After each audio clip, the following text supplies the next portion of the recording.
Hallelujah. प्रभु की धन्यवाद हो।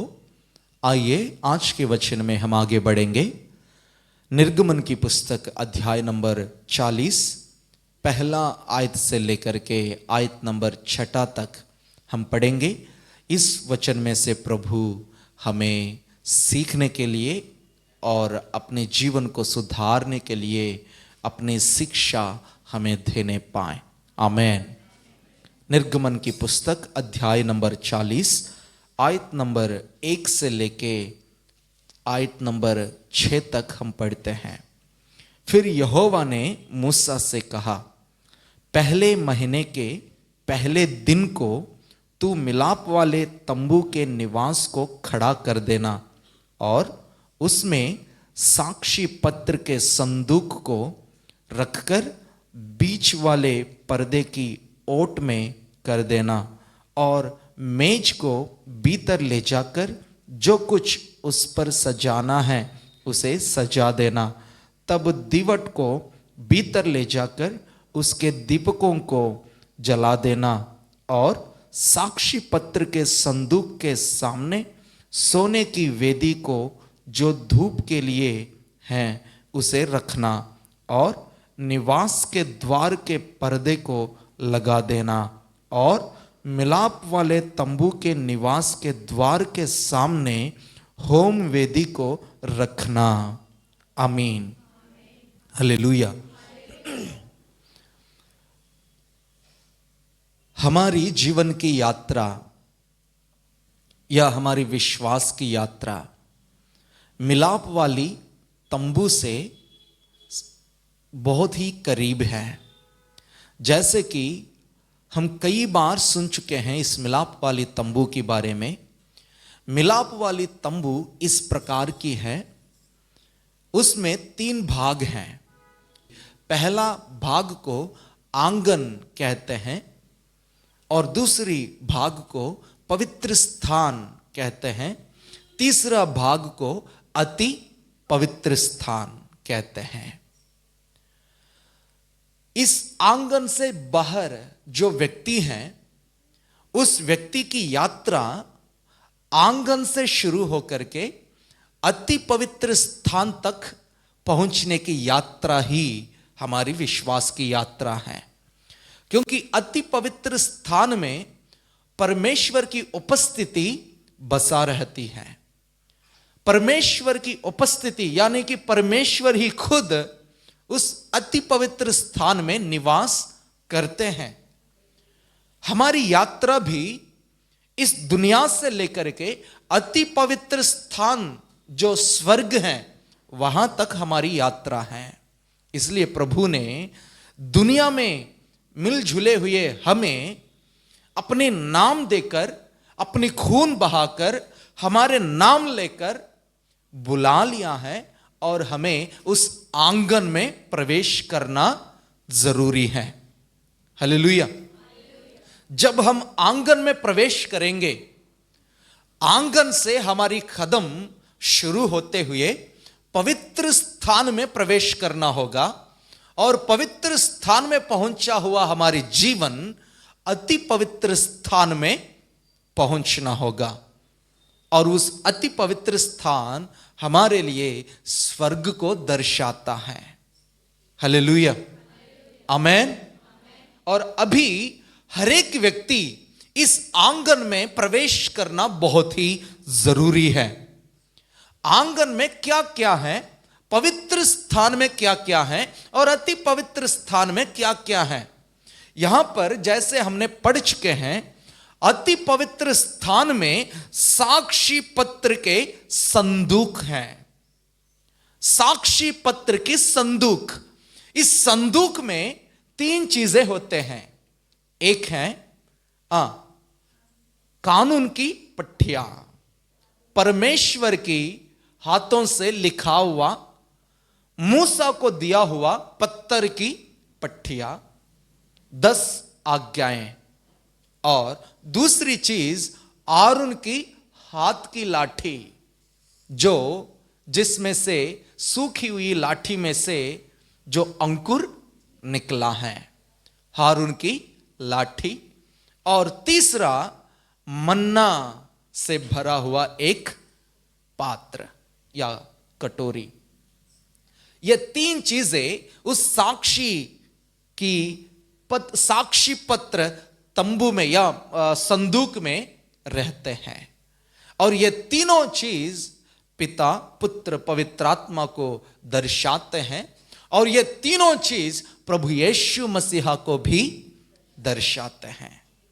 इसलिए उस साक्षी पत्र के संदूक परमेश्वर की रूप या परमेश्वर की उपस्थिति को सादृश्य है। और पवित्र स्थान में तीन चीजें होते हैं।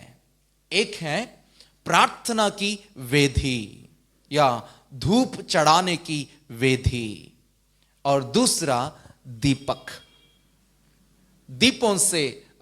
दीपकों से भरा हुआ एक दीवट, और तीसरा इन 12 रोटियों को एक मेज पर रखते थे। और ये तीनों चीज, एक है दीवट, दूसरा प्रार्थना की वेदी या धूप की वेदी, तीसरा रोटियों का मेज, ये तीनों चीज पवित्र स्थान में होंगे। लेकिन आंगन में जहां से हमारी आत्मिक यात्रा शुरू होती है, वहां पर सबसे पहले जो कोई प्रभु से मिलने के लिए जैसे आंगन में प्रवेश करेंगे, वैसे ही उनकी आंखों के सामने सबसे पहले दिखने वाली चीज है होम बलि चढ़ाने वाली वेदी। Hallelujah, hallelujah. होम बलि चढ़ाने का वेदी या होम बलि वेदी। इस होम बलि वेदी के पीछे पानी से भरा हुआ एक हौंद होगी। कोई भी व्यक्ति इस गांव में है और उस व्यक्ति होम बलि चढ़ाने के वेदी के पास आकर उसे पार करते हुए पानी से भरा हुआ हौंद के पास जाना होगा, और उसी हौंद को भी पार करते हुए पवित्र स्थान में प्रवेश करना होगा। पवित्र स्थान में प्रवेश करते हुए ही उनके आंखों के नजर में सबसे पहले पड़ेगा धूप चढ़ाने वाली वेदी, जो प्रार्थना की वेदी है, और राइट साइड में उनको दिखाई देगा रोटियों को रखा हुआ मेज, लेफ्ट साइड में उनको दिखाई पड़ेगी दीपकों की दीवट। हालेलुया। और पवित्र स्थान को, इन तीन चीजों को पार करने के बाद ही उस व्यक्ति अति पवित्र स्थान में प्रवेश करके परमेश्वर की उपस्थिति में परमेश्वर से वे मिल सकते हैं। हालेलुया। इसलिए कोई भी व्यक्ति हो अपने जीवन में परमेश्वर की दर्शन पाना चाहते हैं या परमेश्वर से मिलना चाहते हैं या अति पवित्र स्थान तक पहुंचना चाहते हैं या स्वर्ग तक पहुंचना चाहते हैं, उनका पहला कदम आंगन से शुरू होगा। आंगन में भी होम बलि चढ़ाने वाली वेदी से शुरू होगा। हालेलुया, आमेन। हमारी आत्मिक यात्रा सबसे पहले उस वेदी से शुरू होगी। पवित्र स्थान में जो भी चीजें हैं हर किसी को दिखाई नहीं देते हैं, चाहे धूप की वेदी क्यों ना हो, दीवट क्यों ना हो या रोटियों की मेज क्यों ना हो, इस प्रक्रिया हर किसी को दिखाई नहीं देता, क्योंकि इस पवित्र स्थान पर्दों से ढकी हुई है। सिर्फ याजक ही उन चीजों को जान पाते हैं। हालेलुया। सिर्फ याजक ही उन बातों को, उन तमाम चीजों को देख सकता है। और वैसे ही तुम्हारी पवित्र जीवन या पवित्रता की चाल चलन या तुम्हारी प्रार्थना की स्थिति और प्रभु भोज की स्थिति या संगति रखने की स्थिति और पवित्र आत्मा के अभिषेक की स्थायी या स्थिति सिर्फ याजक जानता है। हमारी हर एक की स्थिति को पास्टर जरूर जानेगा। Hallelujah, hallelujah. बाकी दुनिया के लोगों को पता चलने की कोई जरूरत नहीं है, क्योंकि ये पर्दे की अंदर वाली चीजें हैं और ये सारी चीजें किसी को नहीं दिखाई देते हैं। प्रार्थना की स्थिति, तुम कितना प्रार्थना करने वाले हो, तुम कितने आत्मिक हो, या तुम कितने संगति रखने वाले हो, इन तमाम चीजों के बारे में कोई पूछताछ नहीं करेंगे, परंतु पास्टर जी को परवाह है इन चीजों के बारे में। हालेलुया। क्यों? क्योंकि हिब्रानियों की पुस्तक अध्याय नंबर 13 आयत नंबर 17 में इस प्रकार लिखा हुआ है, पढ़िए। अपने अगुवाओं की आज्ञा को मानो, उनके अधीन में रहो, क्योंकि वे उनके समान तुम्हारे प्राणों के लिए जागते रहते हैं, जिन्हें लेखा देना पड़े। हालेलुया। प्रभु की वचन साफ हमें बताता है कि हमें हमारी अगुवाओं के अधीन में रहना जरूरी है। क्यों? क्योंकि वे हमें उस व्यक्ति के समान हमारे प्राणों के बारे में परवाह करते हैं, जैसे लेखा देना होता है। हालेलुया। जैसे लेखा देने वाले हैं। कल के समय परमेश्वर यहां पर बैठे हुए हर एकों की आत्माओं की या प्राणों की लेखा किससे लेगा? अगवा से, जो पास्टर है, जो मैं हूं। मुझे प्रभु को लेखा देना होगा कि जितेंद्र भाई का आत्मिक स्थिति कैसी है, और रीता बहन की प्रार्थना की स्थिति कैसे है, या ममता बहन के जीवन में पवित्र आत्मा की अभिषेक की स्थाई कितनी है, और इनकी लेखा मुझे प्रभु के उपस्थिति में देना पड़ता है। इसलिए बार बार हम आपसे कहते हैं कलीसिया में आए, इसलिए बार बार हम आपके पास फोन करते हैं या आपके घरों में जाते हैं, आपके साथ बैठते हैं, आपके साथ बैठकर प्रार्थना करते हैं, या वचन में से शिक्षा हम आपको देते हैं। क्यों? क्योंकि हम ये नहीं चाहते आपसे कि आपके घर मकान हमारे नाम कर दे, लेकिन हमारे अंदर एक प्रकार की डर है, और वो डर यही है कि कल के समय जब प्रभु हमें खड़ा करके पूछताछ करेंगे कि इन आत्माओं की या इन प्राणों की लेखा दे, उस समय हमें शर्मिंदा नहीं होना। हालेलुया। इसलिए अगुवाओं की अधीन में रहे, अगुवाओं की बातों को माने, तुम्हारे प्राणों को जो चरा रहा है, तुम्हारी आत्माओं की चरवाह जो है, उनकी आज्ञाओं की पालन जरूर करें। हालेलुया। तुम्हारे सगे भाई, वो नहीं चाहता कि तुम आगे बढ़े।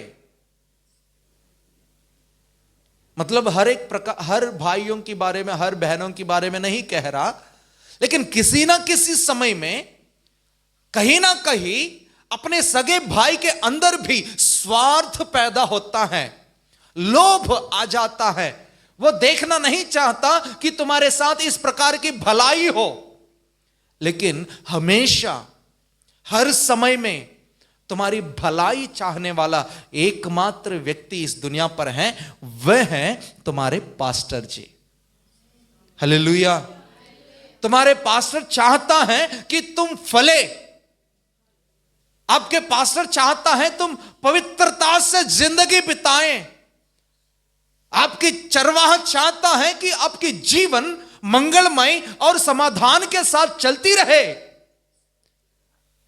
क्योंकि आप समाधान से जिएंगे तो हम खुशी के साथ जी पाएंगे। हालेलुया। हालेलुया। या तो कोई 12 बजे फोन कर लेता, कोई 11 बजे, कोई रात को 2 बजे, ठंड में, गर्मी में, वो काम है, ये काम है, ऐसी परेशानी, वैसी परेशानी। हम भागते हैं। हम चाहते हैं कि आप चंगे मंगे रहे, हम चाहते हैं आप कुशलता के साथ जिए, हर चीजों में, हर तमाम बातों में आप प्रफुल्लित हो। हालेलुया। ये होता है आपकी चरवाह की दिल। आपके चरवाह यही चाहते हैं आपके जीवन में से, इसलिए वे हमेशा आपके लिए दुआ प्रार्थनाओं में बैठे रहते हैं, उस व्यक्ति के समान जिसे लेखा देना पड़ता है।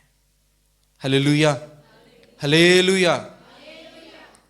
यहां पर इसलिए पवित्र स्थान की अनुभव, तुम्हारी प्रार्थना की अनुभव, या तुम्हारी प्रभु भोज में शामिल होने का अनुभव, या पवित्र आत्मा की अभिषेक की स्थायी या स्थिति को पास्टर जी हमेशा आपके जीवन में से जानना चाहता है, वो जानता भी है।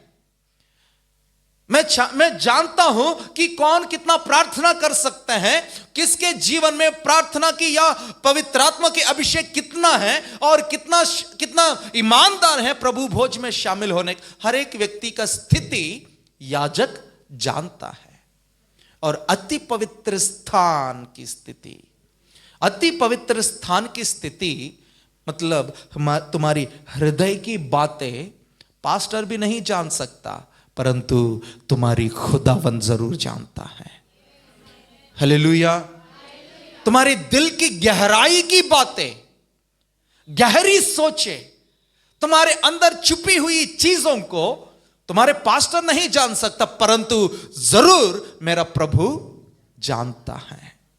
लेकिन आंगन में जो अनुभव है, होम बलि वेदी के पास जो अनुभव है, या पानी से भरा हुआ हौंद के पास जो अनुभव है, इन अनुभवों को दुनिया देखती है। सिर्फ पास्टर नहीं, सिर्फ परमेश्वर नहीं, परंतु पूरी दुनिया देखता है। क्यों? क्योंकि इन तमाम चीजों को प्रभु ने आंगन में रखवाया। आंगन में हर कोई प्रवेश कर सकते हैं, जो चाहे वे प्रवेश कर पाएंगे, क्योंकि इस होम बलि के ऊपर आसमान से ही आग उतरकर आना पड़ता है। उस आग को आंगन में जितने भी हो या आंगन से बाहर भी जितने भी हो, वे सभी इस जलती हुई इस वेदी को जरूर देख सकता है। और इस वेदी हमारे जीवन की समर्पण को दर्शाता है। हालेलुया, आमीन। आप कितना समर्पित हो परमेश्वर के लिए, इन तमाम चीजों को दुनिया देख रही है, याद रखना। हालेलुया। तुम्हारी गहरी बातें दुनिया नहीं जान सकता, इवन पास्टर भी नहीं जान सकते हैं, परंतु प्रभु जानते हैं। लेकिन तुम्हारी प्रार्थना, आत्मा की अभिषेक और सहवास या संगति की चीजें पास्टर भी जानते हैं, लेकिन दुनिया से कोई मतलब नहीं है इन चीजों का। लेकिन तुम्हारी समर्पण से मतलब है दुनिया को।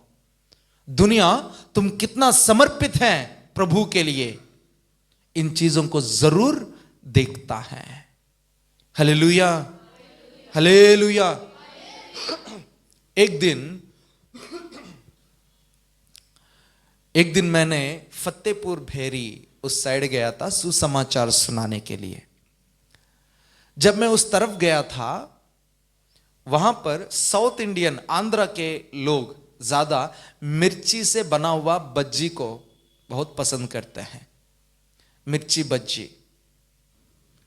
और उस तरफ गया था, वो मेरा सेवकाई की शुरुआत के दिन थे, सुसमाचार सुनाने के लिए उस तरफ गया हुआ था। और वहां पर इस मिर्ची से बज्जी बनाने वाले की दुकान को मैंने देखा। फटाक से गया और 10 रुपया 20 रुपया दिया, और वहां मैंने बज्जी ले लिया और खाया।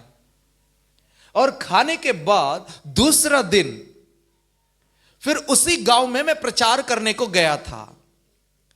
किसी भाई ने मेरे को नोटिस किया था कि कल के समय पर इन्होंने वहां बज्जी खाए हैं। तो फिर मैंने उनको सुसमाचार सुनाया। उन्होंने पूछा कि भाई साहब, तुमने तो इतनी बड़े बड़े बातें कह रहे हो, अच्छी अच्छी चीजें कह रहे हो, लेकिन आप कल क्या कर रहे थे? मैंने कहा, क्या किया मैंने? तुम वहां क्या खा रहे थे? कहा? वही बाजार में। मैंने कहा बज्जी खा रहा था। वहां क्यों खा रहे थे? मैंने कहा कि वहां क्या हो गया? दिक्कत यह थी, मैं बज्जी की दुकान में तो गया था, लेकिन उस बगल में पड़ा हुआ टेका को मैंने नहीं देखा। हालेलुया। और इस बज्जी दुकान उन टेके वालों का है, मतलब उस टेके में जाकर के जो दारू वारू पीते हैं, वो जाकर के जो स्टफ खाता है ना कुछ, उस चीज के लिए बना हुआ दुकान थी वो। मुझे तो नहीं पता, भूख लग रही थी, मेरे को क्या मतलब है उस टेके से। मैं सीधा गया और वहां खरीदा, मैंने खाया, फिर चल दिया। लेकिन इसने वो देखा और पूछने लगा वहां क्यों खा रहा था। हालेलुया। इसका मतलब यह है, हमें हमारी समर्पण को दुनिया देख रही है। हालेलुया। आप कितने समर्पित हो?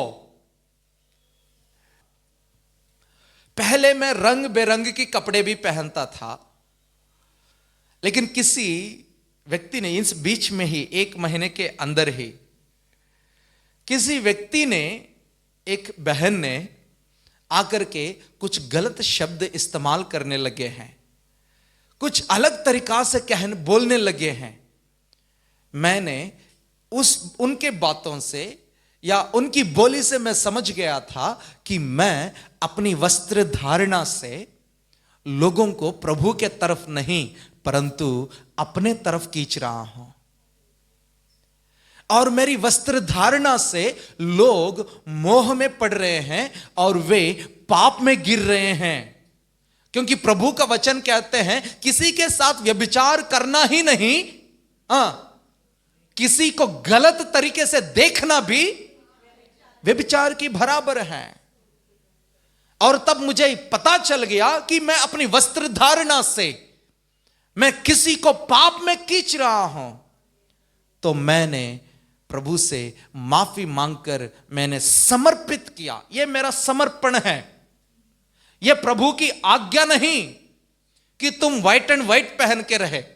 जो कोई प्रभु पर विश्वास करेंगे वे व्हाइट एंड सफेद कपड़े ही पहनना है, यह आज्ञा नहीं है, यह मेरी समर्पण है। Hallelujah, hallelujah. समर्पण है। हमारी समर्पण को लोग देख रहे हैं। हालेलुया। और इस वेदी समर्पण को दर्शा रहा है। यह समर्पण या इस वेदी कभी भी नहीं बूझना चाहिए। कि इसलिए व्यवस्था विवरण की पुस्तक, लाइव व्यवस्था अध्याय नंबर 6 पढ़िए। लाइव व्यवस्था अध्याय नंबर 6 आयत नंबर 12 को पढ़ना।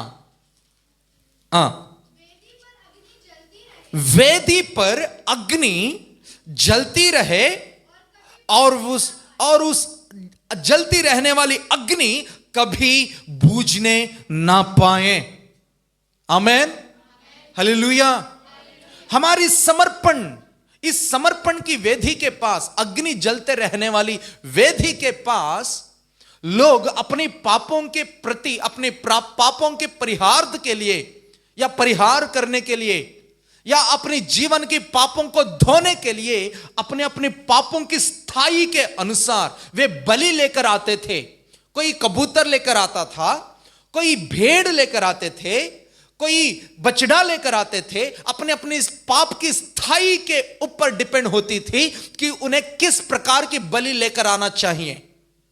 और वे अपनी बलि चढ़ाने वाले पशु को लेकर आते थे।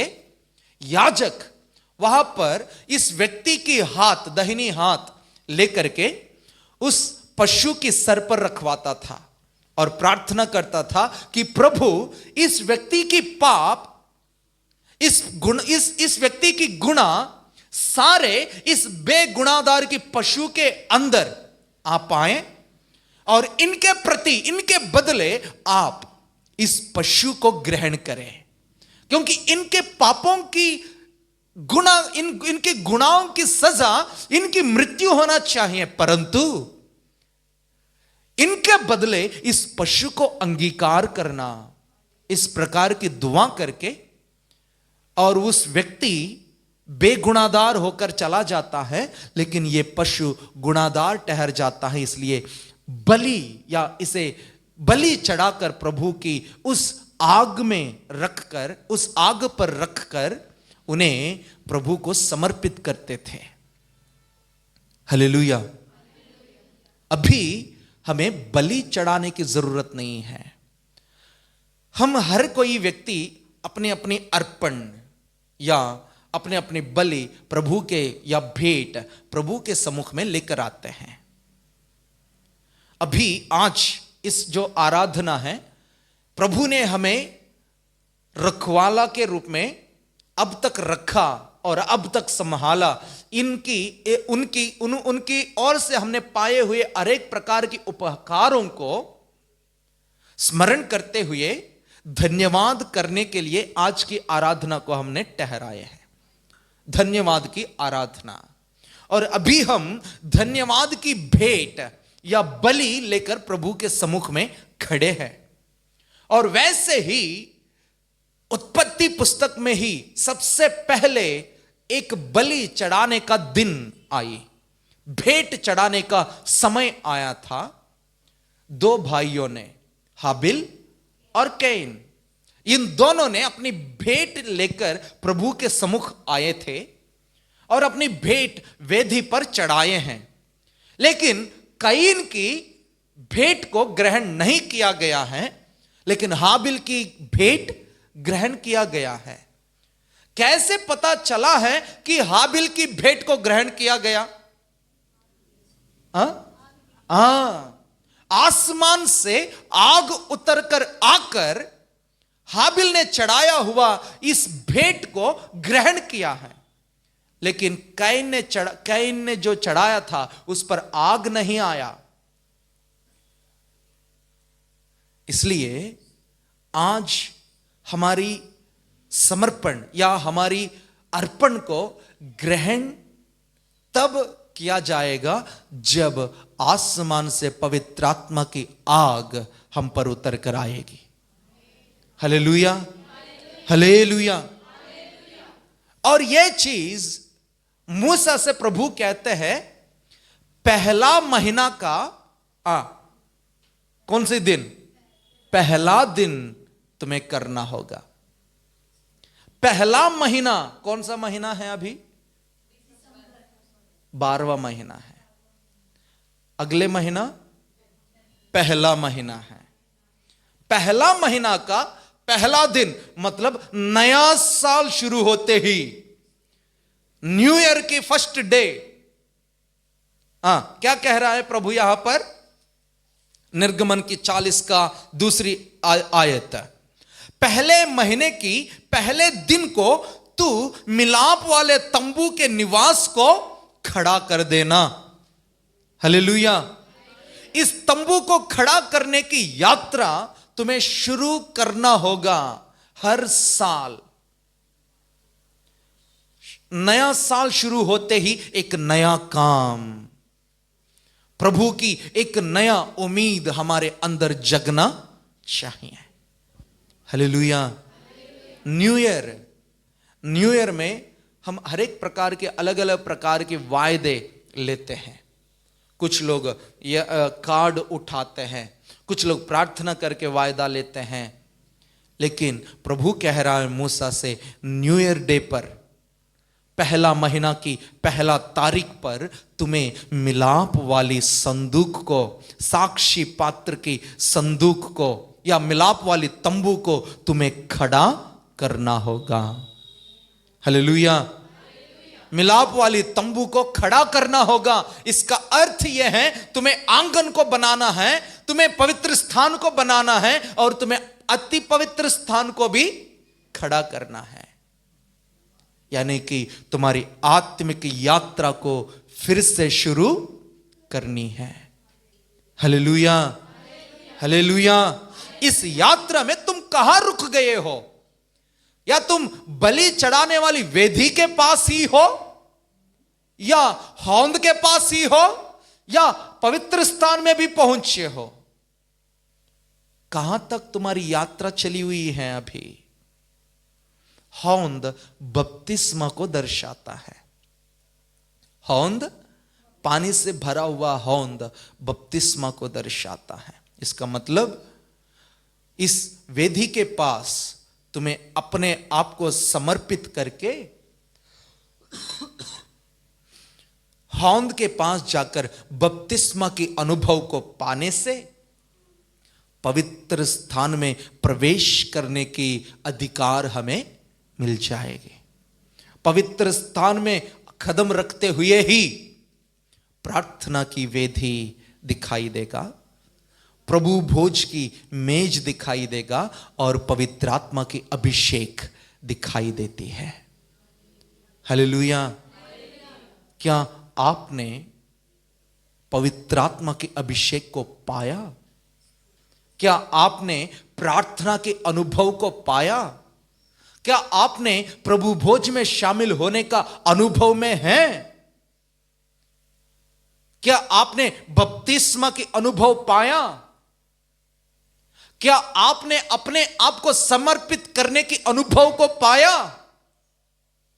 कहां तक पहुंचे हो आपकी आत्म की यात्रा में, या अभी भी आंगन से बाहर ही हो?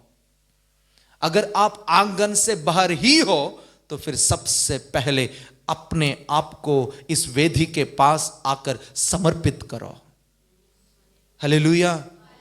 बपतिस्मा लेने से पहले, हौंद के पास पहुंचने से पहले, इस वेदी पर चढ़ाने वाले कुछ तमाम चीजों के बारे में मैं आपको आज बताना चाहता हूं। फटाफट से आप लिख लो, या तो आप अपनी बुक में नोट कर लो ताकि आप घर जाके भी इसे स्मरण कर पाए।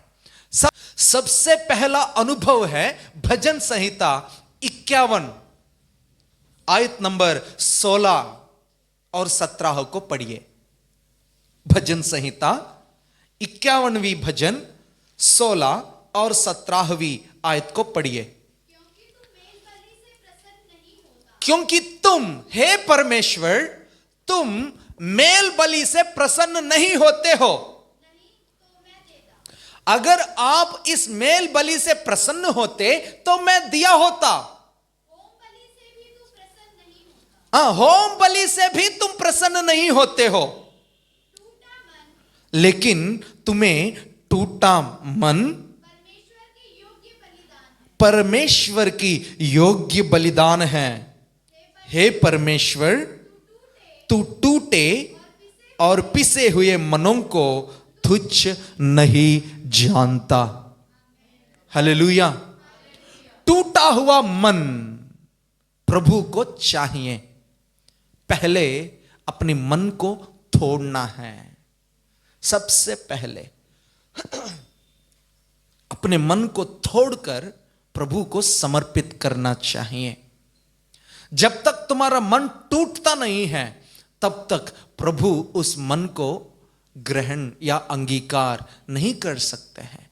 टूटा हुआ मन, पीसे हुए मन, टूटा हुआ दिल परमेश्वर को प्रसन्न करते हैं।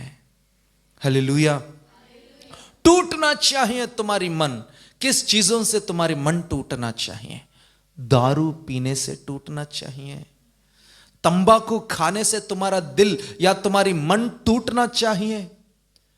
गाली देने से तुम्हारा मन टूटना चाहिए। गलत काम करने से तुम्हारा मन टूटना चाहिए। उस आदत से, जिस आदत को आप चुपके करते हो, या उस आदत से, जिस आदत से अपने आप को छुड़ा नहीं पाते हो, उन आदतों से तुम्हारा दिल या तुम्हारा मन टूटना चाहिए। पुराने चीजों से तुम्हारा दिल टूटने से, तुम्हारा मन पीसने से प्रभु उस मन को अंगीकार करता है। हालेलुया। ऐसी मन प्रभु के बलिदान चढ़ाने वाली बलि, होम बलि की वेदी के पास लाकर प्रभु को चढ़ाए। नहीं चाहता है वे तुम्हारी पैसे, नहीं चाहते वे तुम्हारे बछड़े, नहीं चाहता है वे तुम्हारे पक्षियां या तुम्हारी बलि पशु, नहीं चाहता है, परंतु वो चाहता है तुम्हारी टूटा टूटा हुआ मन। हालेलुया। क्या तुमने अपनी मन को तोड़ा? तुम्हारा मन को पीसा? उन तमाम आदतों को अपने जीवन में से आपने तोड़ा कि नहीं तोड़ा? अगर तुमने नहीं तोड़ा तो फिर तुम्हारी यात्रा अभी भी शुरू नहीं हुई है। अभी भी तुम आंगन से भी बाहर है। जब टूटा हुआ मन तुम्हारी होती है तब प्रभु की वेदी के पास आप आ पाते हो, और उस टूटा हुआ दिल को प्रभु ग्रहण करता है, अंगीकार करता है।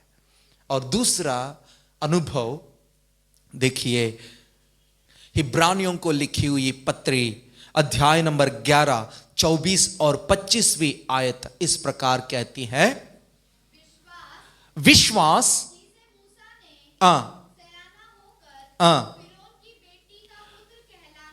विश्वास से मूसा ने सयाना होकर फिरौन की बेटी का पुत्र कहलाने से इनकार किया है, इसलिए कि उसे पाप में थोड़े दिन से सुख भोगने से परमेश्वर के लोगों के साथ दुख भोगना अधिक उत्तम लगा है। हालेलुया। मूसा ने थोड़ा दिन के लिए उस पाप में सुख भोगने से, सुख भोग या सुख से अपने आप को उन्होंने अलग किया है। कैसी सुख थी? फिरौन की बेटी का बेटा कहलाने से इन्होंने इनकार कर दिया। मूसा की इतिहास के बारे में हम सभी जानते हैं। मूसा के जब जन्म हुई थी उस समय पर ऐसे छोटे बच्चों को भी वे खत्म करते हुए आगे बढ़ रहे थे। उस समय में पैदा हुआ है मूसा। मूसा ऐसी परिस्थिति में पैदा हुआ था, कोई भी बालक आगे बढ़ने का या बचने का कोई इरादा ही नहीं थी। और ऐसे समय में पैदा हुआ इस मूसा को उनकी मां बापों ने छुपा के रखे हैं 3 महीने तक, और 3 महीने के बाद इन्हें छुपा नहीं पाए, इसलिए उन्हें एक छोटा सा बॉक्स बना करके नैल नदी में इन्हें छोड़ दिए हैं। और 3 महीने के बाद जब इनको छोड़ दिया गया है, उसी समय पर फिरौन की बेटी उस नैल नदी में अपनी सहेलियों के साथ खेलने नहाने वो आई थी। और ये बॉक्स जाते हुए नैल नदी में बहते हुए उन्होंने देखा, और अपनी सहेली को भेजकर उस बॉक्स को बुलवाए लेकर आए हैं। और उनमें देखा जाए तो फिर एक बालक दिखाई पड़ता है, और उस बालक की नाम फिरौन की बेटी कहती हैं, ये पानी में से निकला हुआ बेटा है, इसलिए इनका नाम मूसा रखेंगे। हालेलुया। और उस मूसा फिरौन की बेटी की बेटा बनकर महल में बढ़ रहा था। महल में पाल पोस किया गया है, हर प्रकार की सुविधा, हर प्रकार की विद्या उनको मिली थी, लेकिन अपने लोगों के लिए या परमेश्वर के लोगों के लिए उस सुख को क्या कर दिया? इनकार कर दिया है। उन्होंने इस चीज को उत्तम समझा कि मुझे लोगों दुनियादारी में डूबकर या दुनिया के लोगों के साथ सुख भोगने से अच्छा अपने भाइयों के साथ या प्रभु के लोगों के साथ दुख भोगना मेरे लिए उत्तम है। हालेलुया। मूसा ने ऐसे समझकर अपने जीवन को प्रभु के उस वेदी के पास, वेदी पर चढ़ा दिया है। एक तो टूटा हुआ दिल प्रभु के पास ले आओ, दूसरा तुम उस वेदी पर अपने सुख को चढ़ा देना। अपना सुख कभी मत देखे। अपनी सुख के बारे में जब आप परवाह करते हो तब तुम्हारे अंदर स्वार्थ पैदा हो जाती है। जब स्वार्थ तुम्हारे अंदर आ जाता है तब आप परमेश्वर के खिलाफ कदम उठाना शुरू करोगे। इसलिए सुख भोगने पर तुम्हारा मन को नहीं जाने देना। और तीसरी बात है तुम्हारी शरीर। हालेलुया। देखिए रोमियों का पत्री 12 अध्याय आयत नंबर 1, अध्याय नंबर 12 आयत नंबर 1।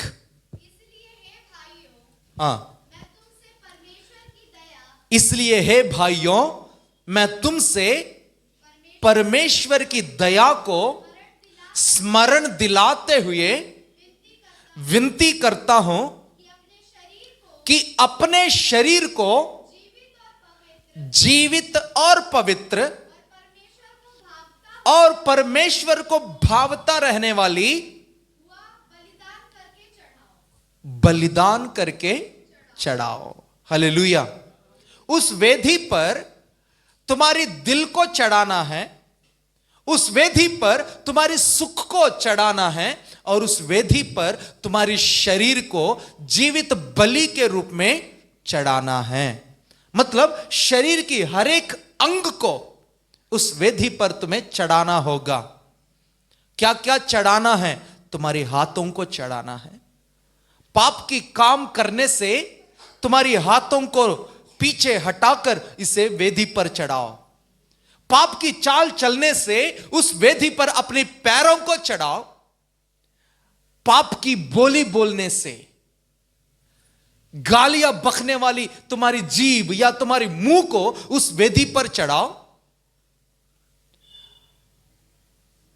हम फिल्म नहीं देखते हैं, परंतु फिल्म डायलॉग तो मारते हैं।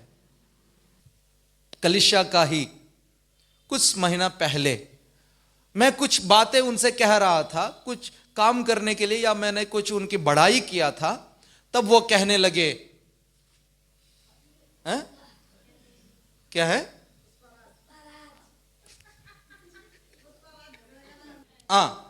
तो उस भाई प्रभु की उपस्थिति में रहने वाले हैं और ये बाजा बजंतरी बजाने वाले हैं, लेकिन फिल्म नहीं देखता, परंतु फिल्म डायलॉग तो कहते हैं,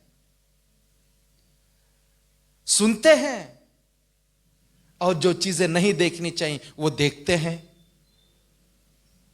इसलिए उस वेदी के पास हम अपनी अंगों को चढ़ाना जरूरी है। अपनी बोली, अपनी देखने वाली चीजें, आंखें। इसलिए आयुब कहता है, मैं अपनी आंखों पर पट्टी बांधा और मैं अपनी आंखों से मैंने वाचा बांधा कि मैं किसी कुंवारी को ना देखूं। हालेलुया। कैसे खतरनाक और ईमानदारी और जबरदस्त दमदारी वचन उन्होंने कहा। अपनी मुंह खोलते ही वो कहने लगे हैं, मैंने अपनी आंखों से वाचा बांधा कि हे मेरे आंखें, तुम्हें किसी कुंवारी के तरफ गलत नजर नहीं देखनी है। उन्होंने अपनी अंगों से वाचा बांध रखा है। और वैसे ही हर एक व्यक्ति अपने अंगों से वाचा बांधकर उस बलि वेदी के पास अपने आप को जीवित बलि के रूप में चढ़ाओ। जब तक आप उसे नहीं चढ़ा पाओगे, तब तक आपकी यात्रा आगे नहीं बढ़ सकता है। तुम्हारी यात्रा सिर्फ वेदी तक नहीं, परंतु तुम्हारी यात्रा अति पवित्र स्थान तक है। तुम्हारी यात्रा सिर्फ कलीसिया तक नहीं, सिर्फ चंगाई होने तक नहीं, सिर्फ कुछ समय के लिए ठीक होने तक नहीं, परंतु तुम्हारी विश्वास प्रभु आगमन के समय में उठाए जाने वाले झुंड में एक होकर रहने तक और प्रभु की उपस्थिति या स्वर्ग पहुंचने तक तुम्हारी विश्वास या तुम्हारी यात्रा चलना चाहिए। Hallelujah, hallelujah. एक तो टूटा हुआ मन प्रभु को चढ़ाओ, दूसरा अपनी सुख प्रभु को चढ़ाओ, तीसरा अपना शरीर प्रभु को चढ़ाओ, और अपना समर्पण में देखिए अब्राहम के तरह पीछे नहीं हटना। अति प्रियतम चीजों को भी प्रभु को चढ़ाओ। किस चीज से आप प्रीति रखते हो? किन चीजों से आप ज्यादा प्रीति रखते हैं? आप देखिए, मेरे जीवन में मेरे को जूते पर बहुत प्रेम है।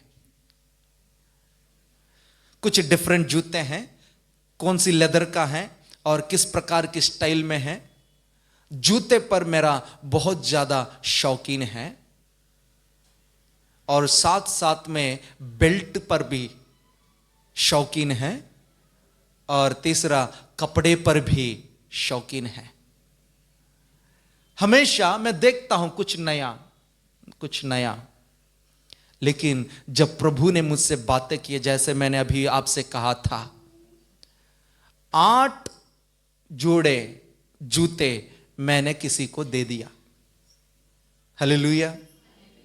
प्रभु ने कहा कि हमारी अति प्रियतम, या जिस पर हमारी प्रीति है, ज्यादा हम जिन चीजों से प्रेम रखते हैं उन्हें चढ़ाओ, उनसे अपना मन हटाओ।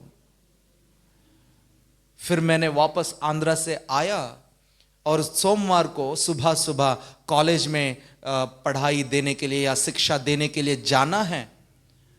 और तब मैं आंध्रा से भी वापस चप्पल से ही वापस आया था, सारे जूते वही बांट दिया। और यहां आने के बाद बाइबल कॉलेज जाने के लिए, वहां टीचिंग करने के लिए, फिर मुझे जूता पहनना है। मैंने देखा जूता है ही नहीं, जूता है ही नहीं है। लेकिन इस मंडे के लिए तो तैयारी कर लिया हूं। लेकिन जिस तरह मैं जूते ढूंढता था वैसे नहीं ढूंढा। Hallelujah, hallelujah. जो सस्ते में मिल गया और मेरे पैरों के लिए ठीक ठाक है, तो वैसे वाले जूता मैंने ले लिया। और वैसे तो कपड़े के बारे में मैंने आपको बता ही दिया। प्रभु की धन्यवाद हो, क्योंकि ऐसा मन प्रभु ने मुझे दिया है। और ऐसी निर्णय लेने के लिए प्रभु ने हमारी मन को मजबूत किया है।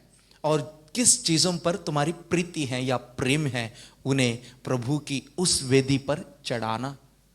तो तुम्हारा टूटा हुआ दिल को चढ़ाओ, और दूसरा तुम्हारी शरीर को प्रभु के पास चढ़ाओ, और तीसरा तुम्हारी सुख की स्वभाव को चढ़ाओ, और चौथा जिस पर तुम्हारी मोहब्बत है उन चीजों को उस वेदी पर चढ़ाओ। कुछ लोगों को नींद से बहुत प्रीति है, इसलिए ठंड के मौसम में कुछ लोग कलिसिया में भी नहीं आ पाते, जैसे हमारी आशीष है। बहुत प्रीति है सोने में, नींद से। अगर सोने के लिए समय मिल जाए, 10 करोड़ रुपया को भी वो लात मार देगा। हालेलुया। नींद से बहुत ज्यादा प्रीति रखने वाले भी हैं, भोजन से प्रीति रखने वाले। और कुछ लोग अपने अपने शौकीने होते हैं।